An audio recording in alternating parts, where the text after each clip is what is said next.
નમસ્કાર, CB24 news સાથે હું રેશમા આપનું સ્વાગત કરું છું. શ્રાવણના સોમવારે ભગવાન શિવની પૂજા અને ઉપવાસનું વિશેષ મહત્વ છે. હિન્દુ ધર્મમાં વૈદિક શાસ્ત્રોને પુરાણોમાં વિષ્ણુ સહસ્ત્ર નામના મહત્વનું અદ્ભુત વર્ણન કરવામાં આવ્યું છે. વિષ્ણુ સહસ્ત્ર નામ જેટલું જ મહત્વનું અને ફળદાયી છે શિવ સહસ્ત્ર નામ સ્તોત્ર. હિન્દુ ધર્મમાં બ્રહ્મા, વિષ્ણુ અને મહેશને શ્રેષ્ઠ અને મુખ્ય દેવતા ગણવામાં આવે છે. બ્રહ્માજી તો સર્જનહાર છે, તેથી તેમના વિશે લખાયેલ પ્રાર્થના, સ્તોત્ર કે શ્લોક કેટલા સચોટ અને ફળદાયી છે તે સર્વવિદિત છે. ભગવાન વિષ્ણુની વાત કરવામાં આવે તો તેમના ગુણો અને મહાનતાનું વર્ણન કરતા સ્તોત્ર, શ્લોક અને આરતી વગેરેથી શાસ્ત્રો ભરેલા પડ્યા છે. ભગવાન વિષ્ણુ માટે સર્જાયેલ સ્તોત્ર વિષ્ણુ સહસ્ત્રનામ ખૂબ જ મહત્વનું અને ફળદાયી માનવામાં આવે છે. ભગવાન વિષ્ણુ માટે રચાયેલ વિષ્ણુ સહસ્ત્ર નામ સ્તોત્ર જેટલું મહત્વ ધરાવે છે તેટલું જ મહત્વ ભગવાન શિવ માટે રચાયેલ શિવ સહસ્ત્ર નામનું છે.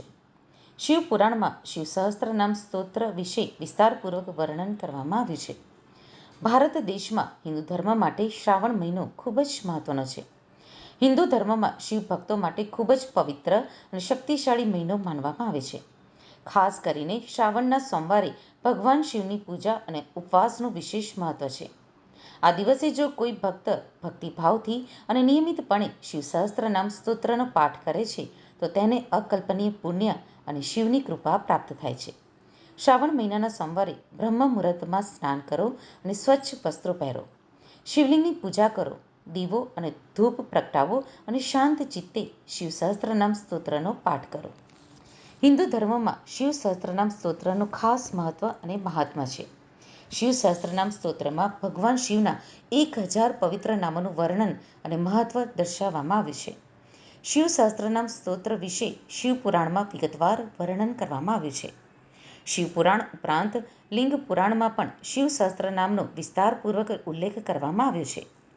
શિવ સહસ્ત્રનામ સ્તોત્રમાં ઓમ સ્થિરાય નમઃ, ઓમ સર્વવિહિતાય નમઃ, ઓમ સર્વસ્મે નમઃ, ઓમ સર્વકારાય નમઃ, ઓમ ભાવાય નમઃ, ઓમ જતિને નમઃ, ઓમ ચાર્મિને નમઃ, ઓમ શિખંડિને નમઃ, ઓમ સર્વાગાય નમઃ, ઓમ સર્વભાવાય નમઃ, ઓમ હરાય નમઃ, ઓમ હરિનાક્ષાય નમઃ, ઓમ સર્વભૂતાય નમઃ, ઓમ પ્રભાવે નમઃ, ઓમ પ્રવૃત્તયે નમઃ, ઓમ નિવૃત્તયે નમઃ, ઓમ નિયતાય નમઃ, ઓમ શાશ્વતાય નમઃ, ઓમ ધ્રુવાય નમઃ, ઓમ સ્મશાનવાસીઓ નમઃ, ઓમ ભગવતે નમઃ, ઓમ ખેચરાય નમઃ વગેરે જેવા ભગવાન શિવના 1000 નામોનું વર્ણન કરવામાં આવ્યું છે, જેમાં દરેક નામ ભગવાન શિવનો એક ગુણ દર્શાવે છે. ભગવાન વિષ્ણુને પ્રિય એવા વિષ્ણુ સહસ્ત્રનામ સ્તોત્ર જેટલું જ શક્તિશાળી છે શિવ સહસ્ત્રનામ સ્તોત્ર. શિવ સહસ્ત્રનામ સ્તોત્ર ભગવાન શિવના ગુણો, લીલા, શક્તિ અને મહિમાને એક સાથે વ્યક્ત કરે છે. આ સ્તોત્રનું ભક્તિભાવથી વાંચવા, સાંભળવા અથવા તો જાપ કરવાથી ભક્તને અદ્ભુત આધ્યાત્મિક લાભ મળે છે.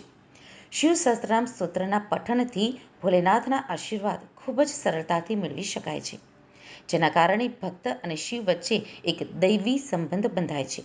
દરેક ભક્તે શ્રાવણ મહિનામાં તો શિવ સહસ્ત્રનામ સ્તોત્રનો જાપ અવશ્ય કરવો જોઈએ.